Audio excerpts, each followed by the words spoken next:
G'day guys, it's Ben again, here to bring you another video. This one is just doing a very quick video on the medieval lance.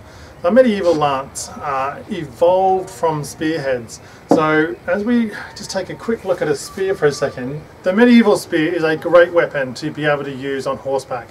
If I have my shield in my non-dominant arm, I then have the ability to drive my spear down on opponents who might be in a shield wall. If I'm brave enough, if I'm lucky enough, I'll be able to ride my horse along the shield wall and spear one or two targets.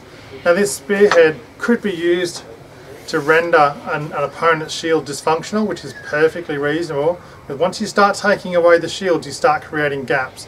I've got an opportunity to drive a horse through there and start punching a hole into that shield wall. Once I've got that hole in that shield wall, the shield wall is going to collapse. But not only can I do it on my non-dominant side, but I can pivot in the saddle and drive down slightly less effectively, but on my dominant side as well. So you can see from an early point in history, whilst cavalry formations weren't really good in terms of that kind of the late BC kind of eras. It wasn't really until you saw the generation of cavalry in both Roman and Egyptian cultures, which would happen in these kind of early Anno Domini type eras. Slowly, actual formed cavalry formations began to become much more prominent, in the 4th and 5th centuries, in the late Roman sort of period. After the collapse of the Roman Empire, the cavalry formations became sort of less able to be maintained because it takes a lot of infantry soldiers to support a cavalry formation. And just on the modern day battlefield, you cannot just have tanks and armoured vehicles. You have to have that matched up and work together with a large force of infantry, because they all protect each other and they all work with each other. So in the medieval period, you saw the rise of cavalry coming back across from really the Byzantine eras, but cavalry was always very strong in the Germanic sort of areas and kind of further east from there as well. And what you did see was, and if you can see this very clearly in medieval artworks, is lots of use of cavalry, and slowly that evolves into the Norman kind of formations that we then see in the 10th and 11th centuries. So key word there is 10th. So the Norman formations of cavalry and the early knights happened in the late 900s, not strictly in the 1066. They didn't just appear out of nowhere, as a lot of people seem to think.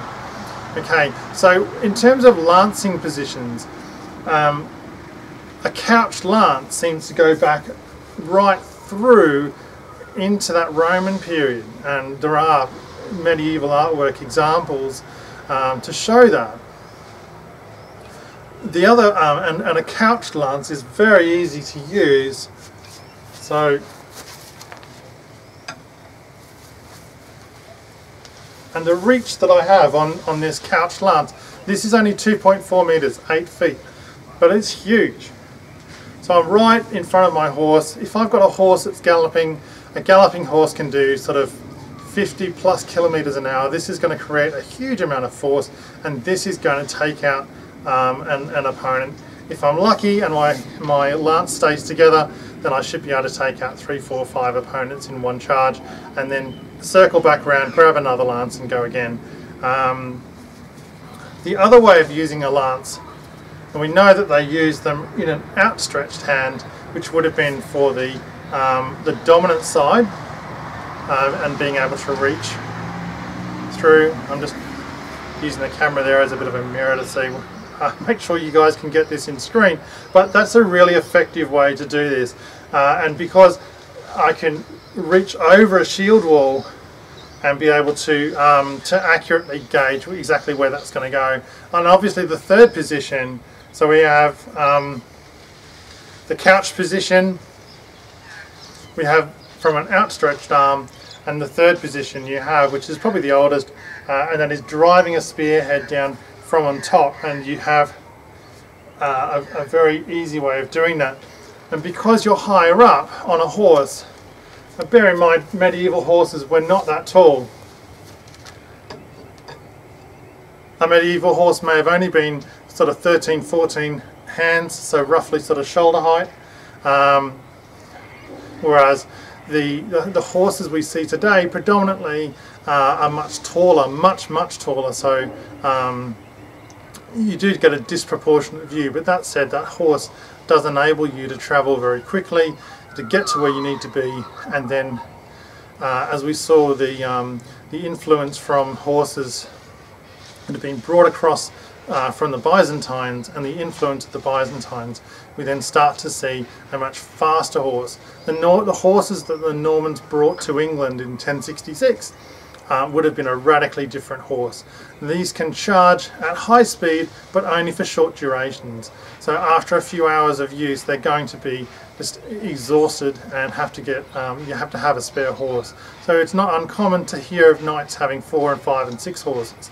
One typically to pull a cart with all the gear on it, 1 or 2 that might be used by your men-at-arms, or those kind of people, but the remaining horses are going to be your spare horses, and you need to rest those horses prior to tournament and prior to battle. Okay guys, so we have a little bit of an insight there into the medieval lance. I really do hope you enjoyed this video. Please like, subscribe and share, and I hope to catch you in my next video.